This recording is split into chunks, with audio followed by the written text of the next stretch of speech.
The massive alien harvester ships darkened the skies over New York, Sydney, and Beijing simultaneously, their annual collection of Earth's resources and unwilling human specimens underway as it had been for centuries.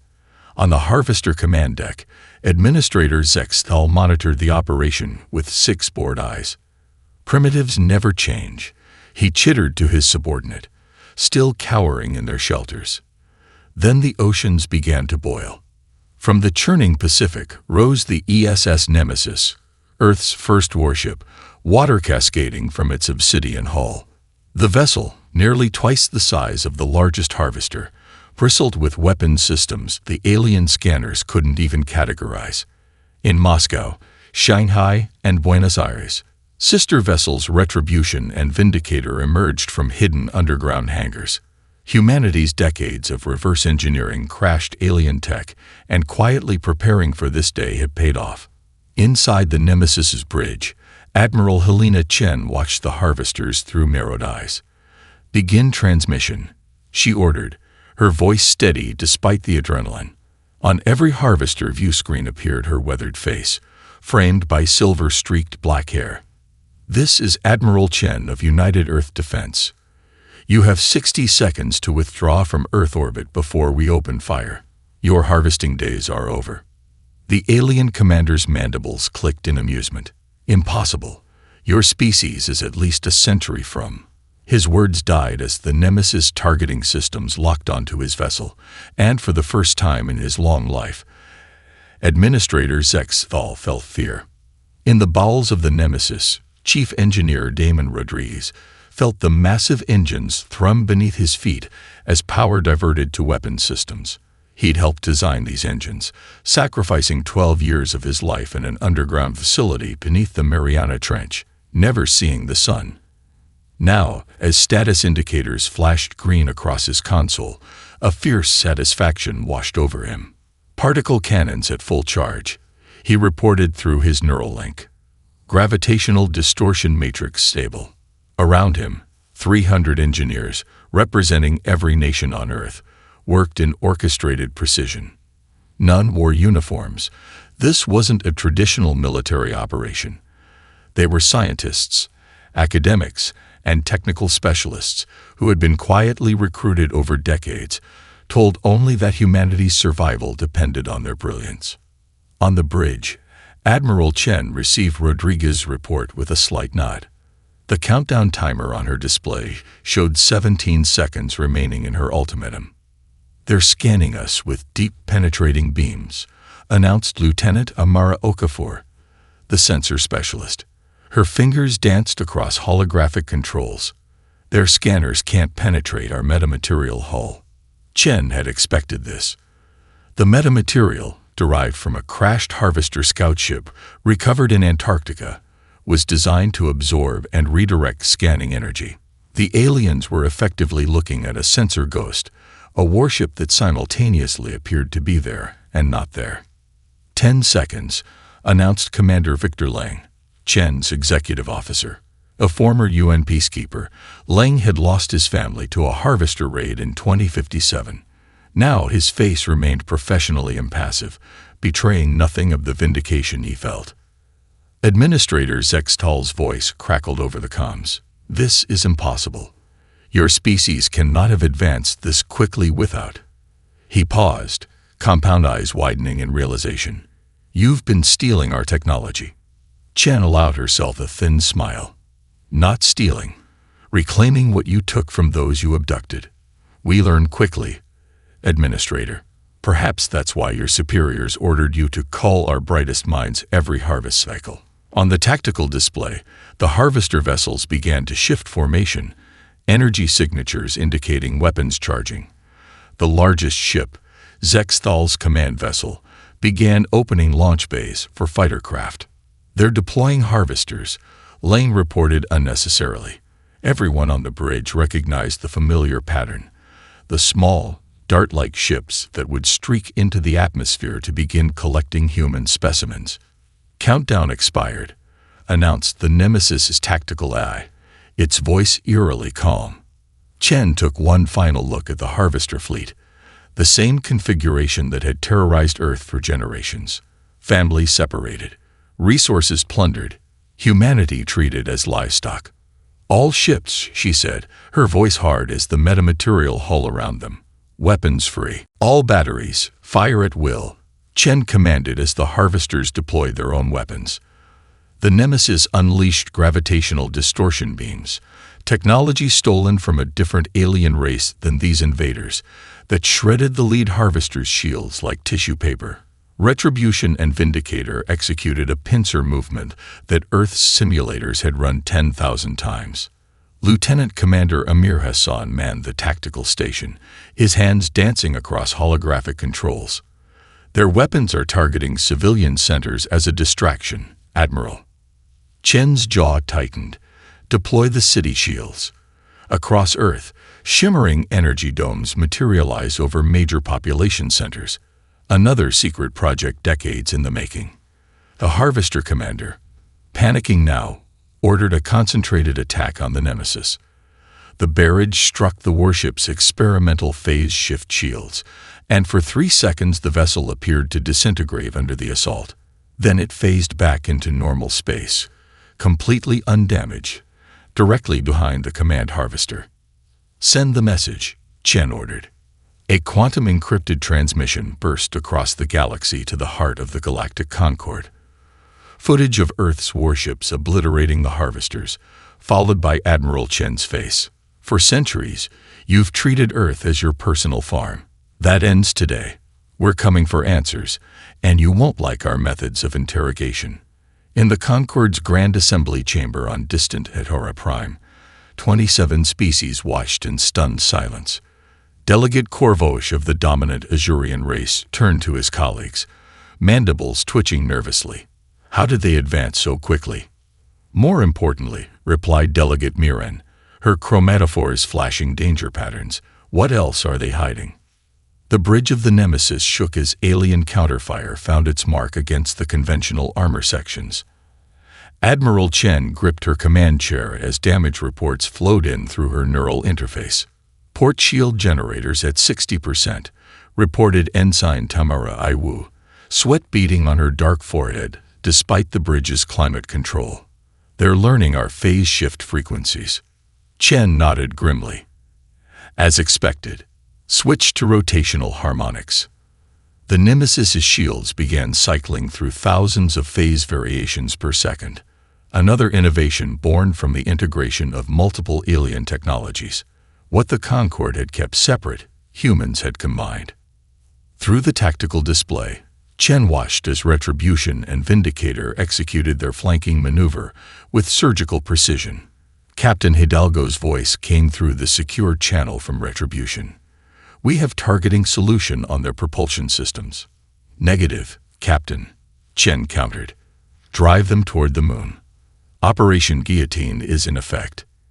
Hidden in lunar craters, automated defense platforms, Earth's first extraterrestrial military installation, powered up silently. The harvesters, retreating from Earth's warships, unwittingly moved into the perfect crossfire position.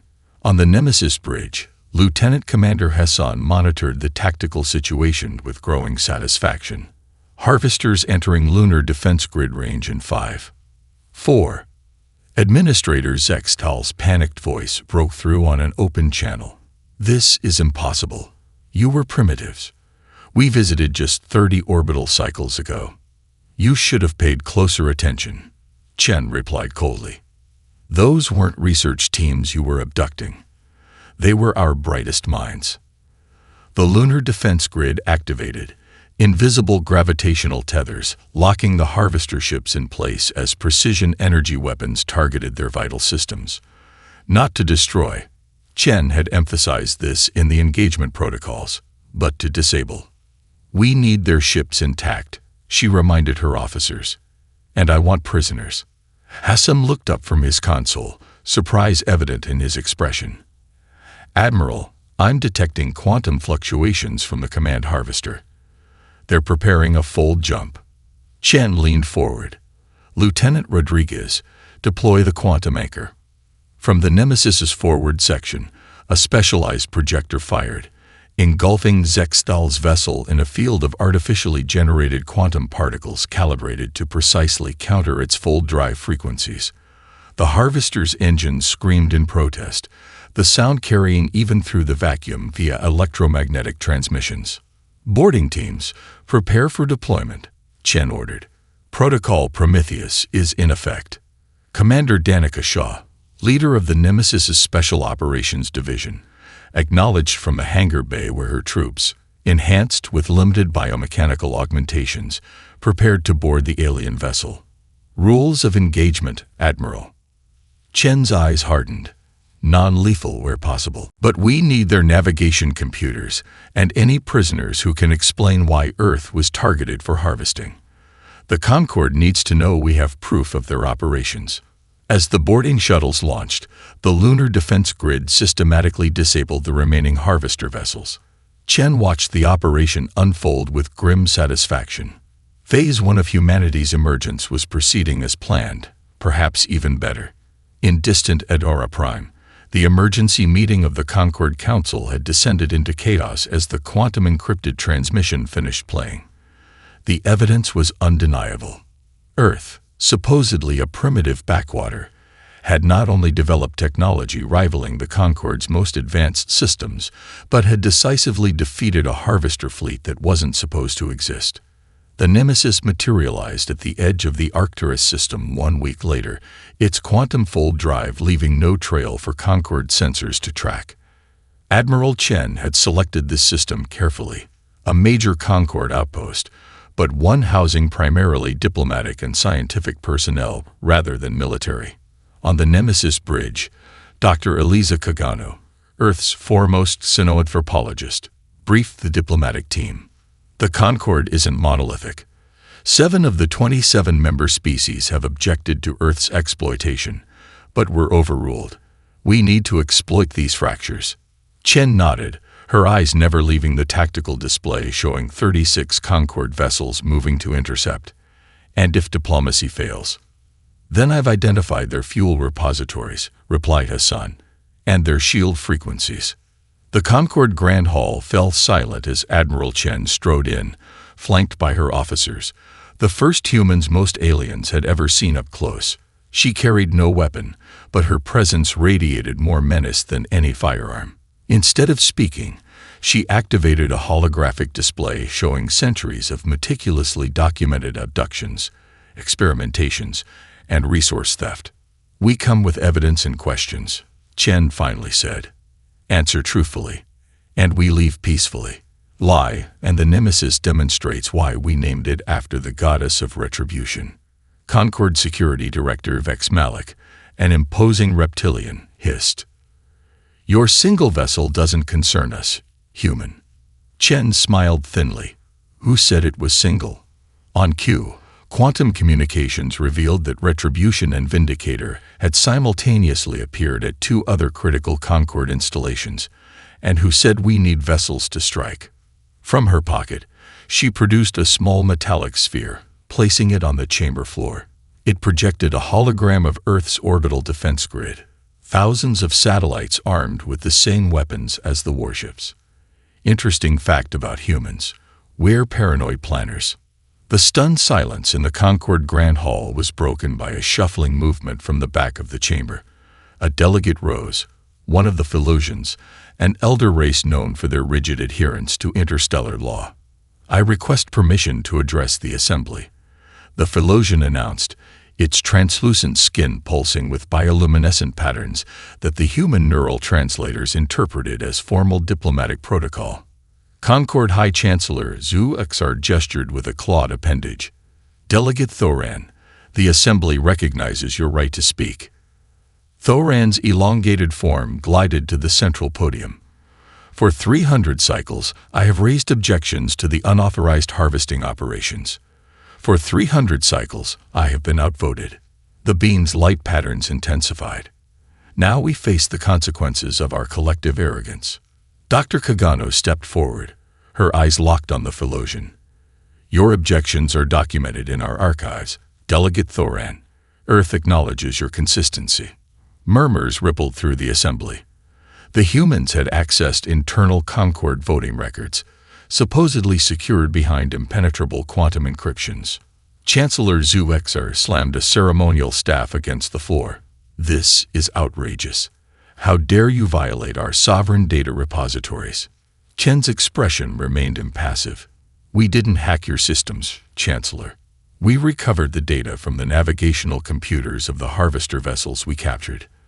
Vessels operating under direct Concord authorization codes." She nodded to Commander Hassan, who activated a secondary holographic display. It showed Zexthal, the captured harvester administrator, confirming his orders came directly from the Concord's inner council, of which Zu was the head.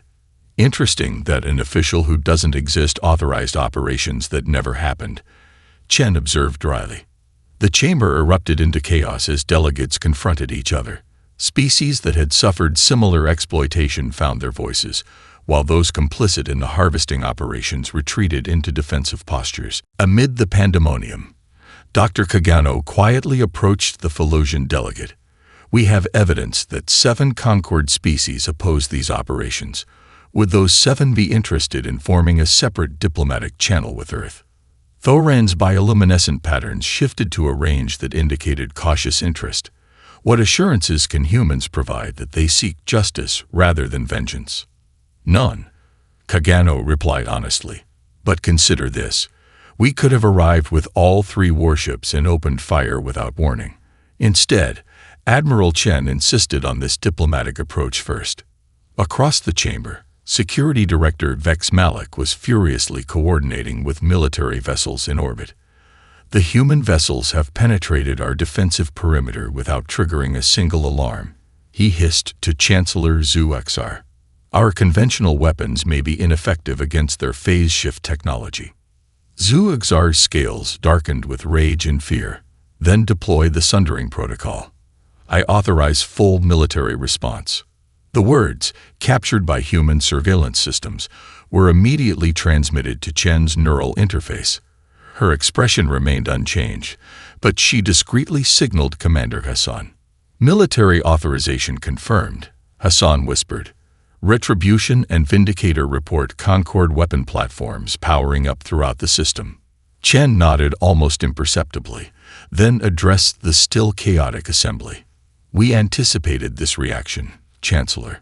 Before you deploy your Sundering Protocol, you should know that we've planted quantum-entangled explosive devices throughout Arcturus Prime's infrastructure. A dead man's switch, if you will." 3 days after the Arcturus confrontation, the Nemesis received an encrypted transmission from the Dravani, insectoid beings who'd suffered worse exploitation than humans. Their ambassador, Kizithva, requested secret rendezvous. "They harvest our larvae for pharmaceutical compounds," Kizithva explained, compound eyes glistening with emotion once aboard the Nemesis. "When we protested, they bombarded our hive cities." By week's end, representatives from 5 exploited species had contacted Earth. The Cathians, crystalline entities whose world was stripped for rare minerals. The Vor, gaseous beings experimented on for fuel alternatives. The Tellurians, whose water world was regularly drained.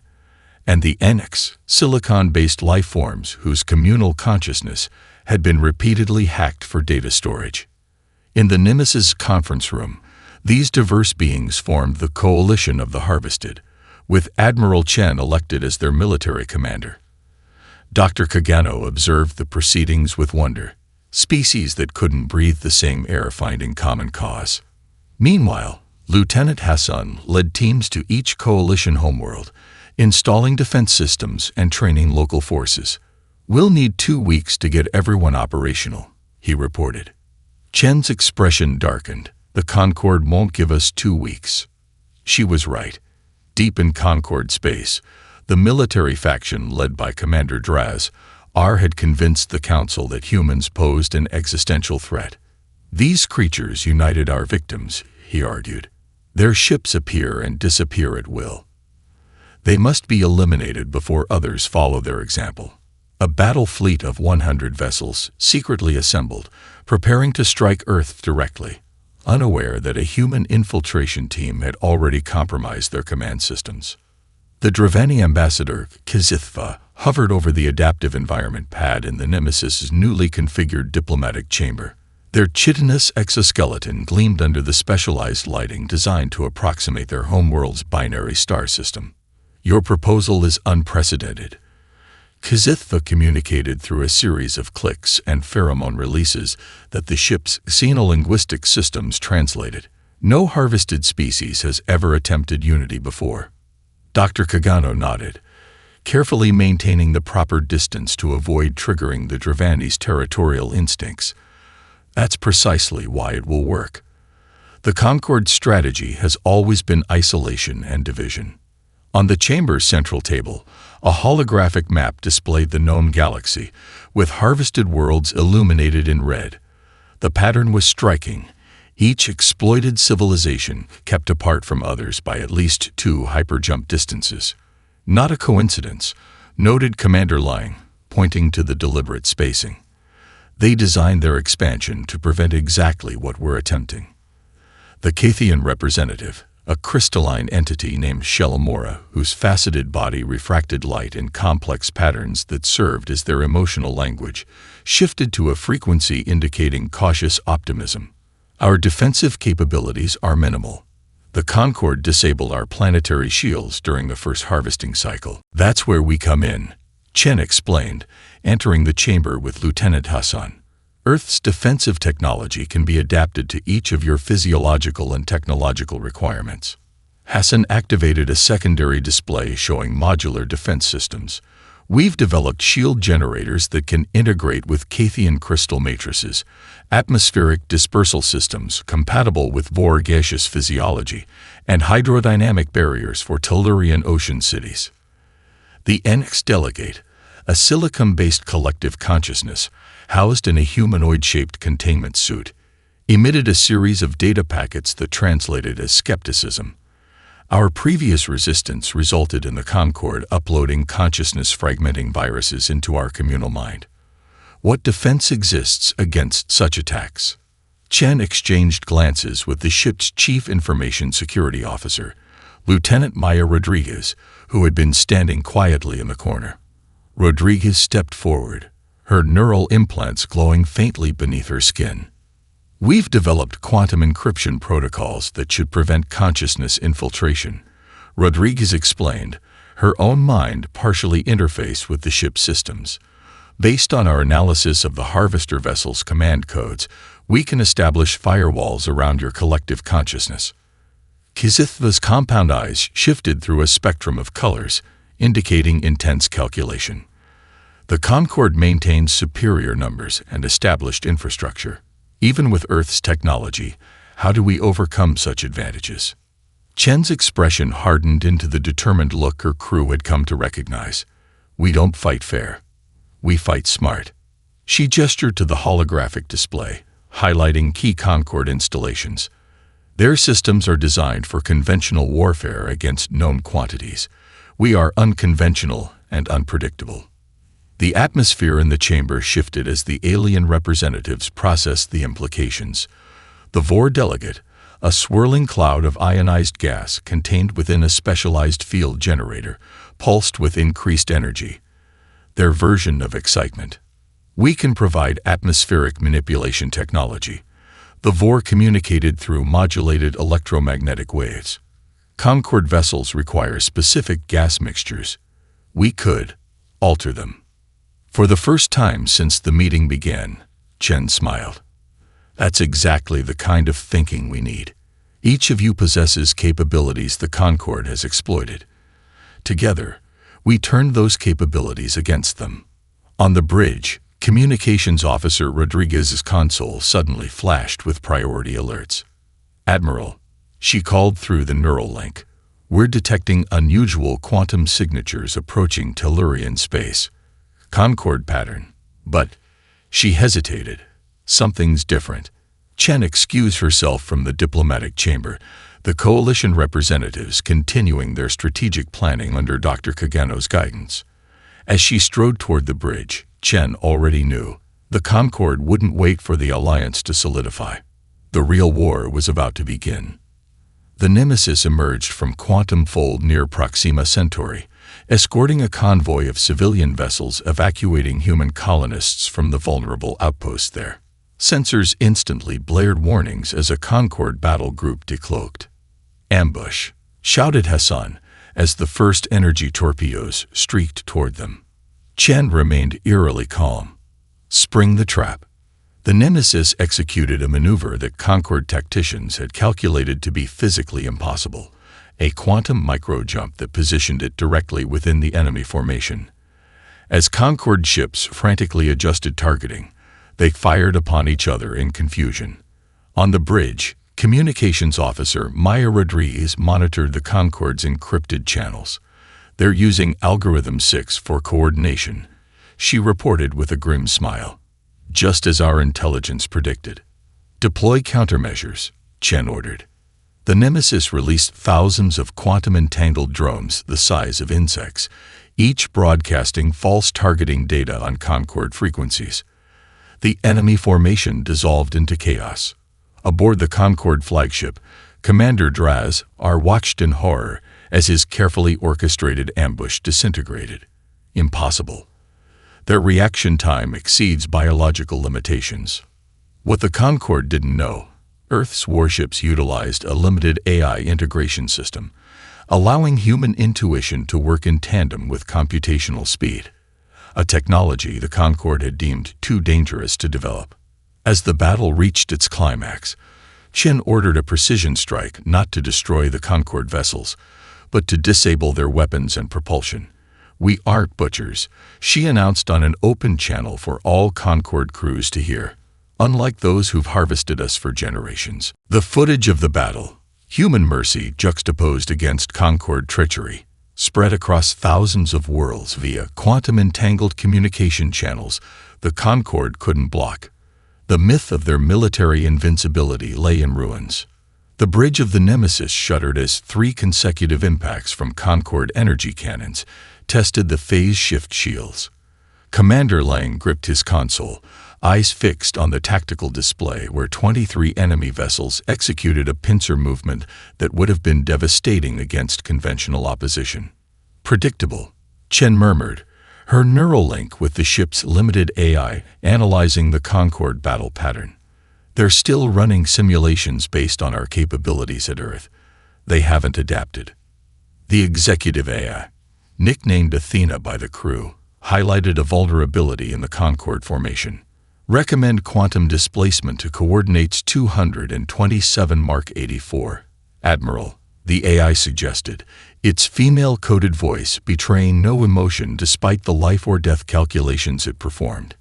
"Execute," Chen ordered. The Nemesis briefly phased out of normal spacetime, appearing instantaneously at the calculated coordinates, directly within the blind spot created by the Concorde fleet's overlapping sensor grids.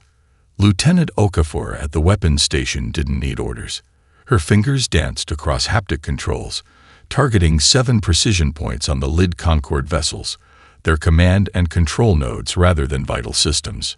"Surgical strike initiated," she reported as gravitational distortion beams lanced out from the Nemesis. Unlike the Concorde's brute force energy weapons, Earth's technology created localized distortions in spacetime, bypassing shields designed to deflect conventional attacks. The beams didn't destroy, they selectively disabled. Commander Drazar's flagship listed to port as its navigation systems failed. His command crew, members of the dominant Azurian species, frantically attempted to regain control of their vessel. "What manner of weapons are these?" Drazar demanded, his exoskeleton flushing with stress indicators. His second-in-command, Sub-Commander Tevnar, studied data streaming across his console. "Unknown technology, Commander. They're not damaging our hulls. They're selectively targeting our control systems." Aboard the Nemesis, Chen watched the Concorde formation disintegrate with professional satisfaction. "Rodriguez, prepare the transmission." Communications Officer Rodriguez nodded, her neural implants glowing as she interfaced directly with the ship's quantum-entangled communication array. "Ready, Admiral." To all Concorde vessels, Chen began, her voice broadcasting across every frequency. "This is Admiral Chen of Earth's Defense Force. Your ships are disabled, not destroyed. Your life support systems remain functional. We will allow rescue vessels to retrieve your crews once we've completed our mission." She paused, letting the implications sink in. "We could have annihilated you. Remember that when you report back to your superiors." As if to punctuate her message, the Nemesis deployed a second wave of microdrones, each no larger than a human fingernail, but carrying sophisticated signal generators that bypassed Concorde encryption. Every ship in the disabled fleet suddenly displayed the same footage on their view screens. Documentation of Concorde harvesting operations on Earth, Travani IV, and a dozen other worlds. Drazar watched in mounting horror as the evidence of atrocities, operations he had personally authorized, played before his crew. He reached for his sidearm, intending to destroy the command console, but froze when his second-in-command placed a restraining claw on his arm. "The crew is watching, Commander," Tevnar said quietly. "All crews are watching." Across the disabled Concorde fleet, the formerly disciplined crews began questioning their commanders. On 3 vessels, security personnel placed their commanding officers under arrest, a mutiny unprecedented in Concorde history. The Concorde's Grand Chamber erupted into violence as delegates physically attacked each other over how to respond to the human threat. 3 distinct factions crystallized. The traditionalists who demanded Earth's immediate destruction, the reformists who advocated alliance with the coalition, and the isolationists pushing to seal their borders against human influence. Concorde worlds descended into civil unrest as the truth about harvesting spread. On Adhera Prime, civilians surrounded government buildings, demanding accountability. The Nemesis arrived in orbit not to attack, but to provide humanitarian aid to injured protesters, a propaganda masterstroke. Meanwhile, the coalition expanded rapidly, with 11 more species joining after the Proxima Centauri battle. Lieutenant Hassan, now promoted to commander, coordinated a complex defense network spanning 20 systems. Each coalition world contributed unique technologies and abilities. Travani hive mind coordination, Cathian crystal communications, Vor atmospheric manipulation. Admiral Chen established her headquarters on the neutral world Epsilon Indi II, where she received a disturbing intelligence briefing from Dr. Kagano. "The traditionalists are constructing something at these coordinates," she said, displaying a remote star system. "Energy readings suggest a planet-killer weapon." "How long do we have?" Chen asked. 72 hours at most." The Admiral studied the tactical display, noting the weapon's position deep in traditionalist space, protected by 60 defense platforms. "We've never contemplated an offensive operation of this scale."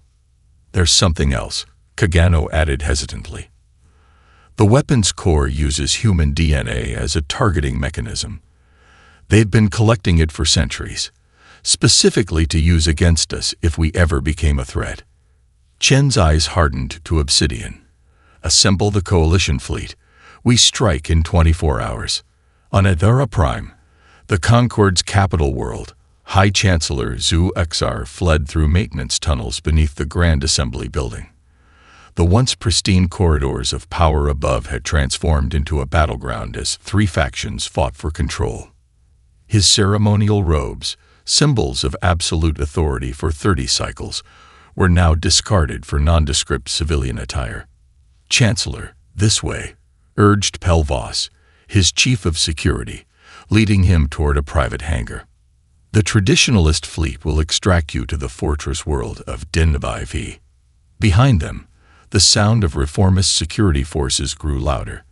The uprising had spread faster than anyone anticipated, fueled by the human broadcasts showing centuries of unauthorized harvesting operations that most Concorde citizens had known nothing about.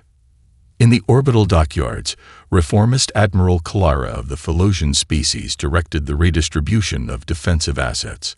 Once the Concorde's 4th highest naval commander, she had publicly defected after watching the Proxima Centauri footage. "The second defensive perimeter has collapsed," reported her tactical officer. Traditionalist heavy cruisers are bombarding the civilian sectors of Quadrant 7. Kilera's bioluminescent patterns flashed with controlled rage. Redirect our shield generators to protect the civilian habitats and contact the human vessel. We need their assistance. Across the Concorde's 1,000 worlds, the pattern repeated. Populations divided as the evidence of illegal harvesting operations spread through quantum-entangled communication networks the Concorde sensors couldn't contain. On 42 planets, the isolationists seized control, activating ancient planetary shield systems and cutting all communications. On 67 worlds, reformist movements toppled local governments. The remaining systems declared for the traditionalists, rallying around the promise of destroying the human threat. In the coalition headquarters on Epsilon Indi II, Commander Hassan coordinated the integration of newly joined species into the defense grid. The latest allies, the Moravian Collective, a fungal intelligence that had suffered particularly cruel harvesting, provided specialized biotech that could detect Concorde stealth systems. The defense network is at 70% capacity, Hassan reported to Admiral Chen. But we're stretched thin, covering 27 systems. Chen nodded, studying the holographic map showing coalition territory rapidly expanding as more harvested worlds declared independence from the Concorde. We don't need to be strong everywhere, just strong enough at the critical points. Dr. Kagano entered the command center, accompanied by an unexpected visitor, Delegate Thoran of the Philosians, now the provisional leader of the reformist faction. Admiral, the Philosians' translator conveyed, bioluminescent patterns flashing with urgency. The traditionalists have activated the ancestral archives on Dinabai V. They're accessing weapons technology from the progenitor era. Chen exchanged alarmed glances with her senior staff. The progenitor era, a period 20,000 years before, when the Concorde's founding species had nearly destroyed the galaxy in a civil war. How bad? She asked simply. Thoran's lights dimmed to near darkness, the Philosian equivalent of dread. They've begun construction of the Sundering Star, a weapon designed to target specific genetic patterns across vast distances. A species-specific weapon, Kagano translated unnecessarily, designed to eliminate humans wherever we exist. Chen's expression remained calm, but her neural interface registered a spike in stress hormones that Athena, the ship's AI, noted with concern. Well, the Admiral said quietly, we always knew this wasn't going to end with a peace treaty. The Coalition assault force materialized simultaneously at 7 points around the Deneb system, Earth's 3 warships accompanied by 28 vessels from partner species. The traditionalist defenders scrambled to respond to the unprecedented coordination made possible by Cathian quantum crystal communication. On the Nemesis bridge, Admiral Chen directed the multi-pronged attack. Vindicator, clear path for the Dravani insertion team. Retribution, targeting priority on those defensive platforms. While the space battle raged, Commander Hassan led a mixed-species infiltration team toward the superweapon station aboard a stealth vessel utilizing Vor gaseous phase technology. Approaching insertion point, he reported. No detection so far. Inside the station, the team encountered biotechnology specifically designed to target human physiology, proving the traditionalists had studied humans for centuries in preparation for this moment. Half the team fell to invisible defenses that caused human cells to rapidly apoptose. Lieutenant Sophia Rice, the team's demolitions expert, collapsed as the cell-destroying field reached her. I can't make it to the core, she gasped to Hassan. Enx, link with her, Hassan ordered the silicon-based team member. Through their shared consciousness technology, the Enx entity interfaced with Reyes's nervous system, temporarily bypassing her failing organic functions. Together, this hybrid being crawled toward the weapon's core as the station began its firing sequence. The planet killer's targeting system locked onto Earth, 300 light-years distant. For all species they sought to harvest, Rise whispered, detonating her quantum cascade charges. The resulting explosion rippled through space-time rather than normal space, creating a localized anomaly that imploded the station while leaving the coalition fleet untouched. The traditionalist leadership, watching their superweapon collapse, received thousands of simultaneous transmissions from their own worlds. Civilian uprisings had begun, inspired by coalition broadcasts showing the attempted genocide. The infiltration craft slipped through the Deneb system's outer defensive perimeter, its Vor-derived phase-shifting technology rendering it nearly undetectable. In the cramped command section, Commander Hassan studied the station schematic obtained from reformist intelligence sources. "The station architecture is unlike anything I've seen," he observed, highlighting strange organic-looking structures that seem to pulse with energy. "It's partially biological." Beside him, Moralinx, the silicon-based Enix representative, processed the data through their distributed consciousness. The design incorporates elements of all 27 Concord species, a collaborative monstrosity. The infiltration team consisted of 12 operatives, 3 humans, and representatives from 9 coalition species. Each had been selected for specialized abilities that complemented the others. Hravani with their resistance to radiation, Cathians who could interface with crystalline technology, Vor who could navigate gaseous environments, and others equally vital. "Initiating final approach," announced the pilot, a Tellurian whose aqueous physiology permitted hyperfast reflexes through modified hydrokinetics. The vessel glided silently toward a maintenance access port identified by their intelligence. As they docked, the team's sensors detected something alarming: an energy signature emanating from the station's core. "They've initiated the firing sequence," Hassan realized. "We have less time than expected." The team moved swiftly through the station's service corridors, guided by a 3-dimensional map projected directly into their neural interfaces, or the equivalent sensory apparatus for non-human team members. They encountered minimal resistance initially, the traditionalists having focused their security on external threats rather than infiltration. That changed when they reached the inner sanctum. The corridor before them seemed empty, but Lieutenant Reyes collapsed suddenly, her skin turning gray as cells began dying. "Bio-targeted defense field," Hassan shouted, dragging her back. The humans in the team retreated behind the non-human members, who remained unaffected. Reyes coughed blood, her organs shutting down from the targeted attack. The weapon must use similar technology, targeting human DNA, she managed, professional to the end despite her condition. Moralinx approached, their metallic exoskeleton gleaming under the emergency lights. "I can establish a neural bridge," they offered. "My silicon structure is immune to the field, but I lack the physical capability to place the charges." Hassan looked at Reyes, the question unspoken. She nodded weakly. The Enix extended filaments that connected to Reyes's neural pathways, an intimate connection that would temporarily merge their consciousnesses. Reyes gasped as the silicon being's mind flowed into hers, taking control of her failing body, while shielding her neurons from the attack. The hybrid entity rose awkwardly, movements jerky as the Enix learned to operate human musculature. I can proceed," they announced, voice a dissonant blend of Reyes's human speech and the Enix's harmonic tones.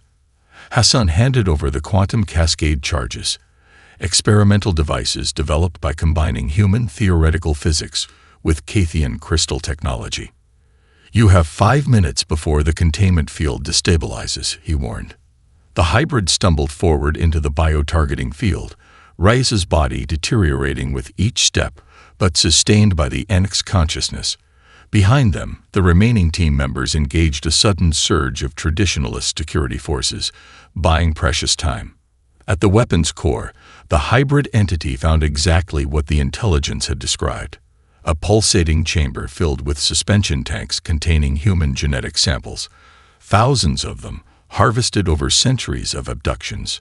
The sight triggered a surge of emotion from Reyes's consciousness, nearly overwhelming the Enix control. Tears streamed down her deteriorating face as she placed the charges methodically around the core, muttering positioning coordinates through bleeding lips. Outside, the space battle reached its climax as the Nemesis executed a desperate maneuver to draw fire from the reformist vessels, evacuating civilians from Din Ib's surface. The superweapon's energy readings spiked, preparation for firing complete. 1 year later, representatives from 78 species gathered in Earth's restored United Nations headquarters for the signing of the Galactic Charter. Admiral Chen, now bearing scars from 3 assassination attempts, took the podium. "We could have destroyed the Concorde entirely," she told the assembled delegates. "Instead, we chose a harder path, rebuilding a galactic society where no species harvests another." The new Galactic Federation established headquarters on a massive space station constructed at the former site of the traditionalist superweapon, a symbolic transformation of destruction into creation. Earth's warships, their mere silhouettes still triggering fear responses in former Concorde species, were recommissioned as peacekeeping vessels patrolling contested borders. The Nemesis, first and most legendary of Earth's vessels, received a final mission. With Chen at the helm, it undertook a diplomatic tour of every world that had suffered harvesting, mapping the full extent of the Concorde's exploitation and establishing reparations protocols. On the primitive world Taurus IV, whose Stone Age inhabitants had been particularly abused as test subjects, Chen made first contact with their tribal leaders. One elder, seeing her uniform, initially cowered in fear, then straightened with newfound dignity when she bowed respectfully before him. "The harvesters said you were gods," the translator conveyed his words. "But gods don't bleed as you did for us." "Not gods," Chen replied. "Just humans who remembered our own history of oppression and vowed never again for any species." As the Nemesis departed Taurus IV, Commander Hassan joined the Admiral on the observation deck. "There are reports of former traditionalists regrouping in the Cygnus sector," he noted. Chen watched the stars with weary but determined eyes. "And we'll be ready. But our greatest victory isn't military. It's that 50 former Concorde worlds have held free elections this month alone." The Nemesis engaged its quantum-fold drive, disappearing from ordinary space, a vessel that had arrived as an instrument of terror, transformed into a symbol of liberation. Throughout the galaxy, the mere mention of Earth now evoked not fear, but hope, a far more powerful currency in the stars. The Memorial Garden occupied the central atrium of the Galactic Federation headquarters, an expansive space where representatives from member worlds could reflect in environments tailored to their physiological needs. At its center stood a simple monument, a three-dimensional projection of Lieutenant Sophia Reyes and Neuralinics, captured in the moment of their neural merger, human and silicon-based life reaching across biological divides. Admiral Chen, now serving as Earth's Federation counselor, paused before the memorial. Her formal diplomatic attire felt stiff after years in uniform, but she bore this new burden as dutifully as her military command. "The Tellurian delegation has ratified the reparations accord," reported Dr. Kagano, now Federation Minister of Interspecies Relations. Her once purely academic expertise in synanthropology had proven invaluable in the complex dance of building a multi-species government. "That makes 63 worlds," Chen noted with satisfaction. "The resource redistribution can begin next cycle." Throughout the station, evidence of the new order abounded. A Dravani hive collective operated the central communication network, their multinodal consciousness perfectly suited for coordinating the vast flows of information. Cathian crystal technology formed the backbone of the station's power systems. Even the environmental controls utilized Vor atmospheric manipulation to ensure each sector maintained precise conditions for its inhabitants. In the adjacent Federation Council chamber, Commander Hassan, now Admiral Hassan of the Peacekeeping Fleet, directed security operations with quiet efficiency. The 3 Earth warships had been joined by vessels from 12 other species, forming a coalition force that patrolled disputed territories and protected vulnerable worlds still recovering from Concorde exploitation. The last traditionalist stronghold in the Cygnus sector has requested diplomatic recognition, Hassan informed Chen as she entered. They're abandoning military opposition in favor of political engagement. Chen allowed herself a brief smile, a rare expression on her normally stoic face. Progress, then. From the council chamber's viewport, Earth was visible as a distant blue marble. Chen remembered the day the Nemesis had risen from the Pacific, humanity revealing its hand after centuries of patient preparation. The galaxy had indeed shivered then, not knowing that humans sought not conquest but connection. A delegation of Orcs approached, their silicon bodies housing the collective consciousness that had partially merged with Raia's in those final moments. Since that sacrifice, the Orcs had become humanity's closest allies, their shared experience creating an unprecedented bond. "We sense uncertainty in your thought patterns," Admiral Chen, the lead Orcs, communicated. "Is there distress?" Chen shook her head. "Not distress. Contemplation. We emerged onto the galactic stage as warriors because we had to. But that was never our ultimate purpose." The Orcs' crystalline surface rippled with understanding. In Reyes's final thoughts, we glimpsed this truth. You did not want to be feared. You wanted to be free. Chen nodded, turning from Earth's distant image to face the council chamber, where 78 species now determined their shared destiny through dialogue rather than domination. "And now," she said quietly, "so is everyone else."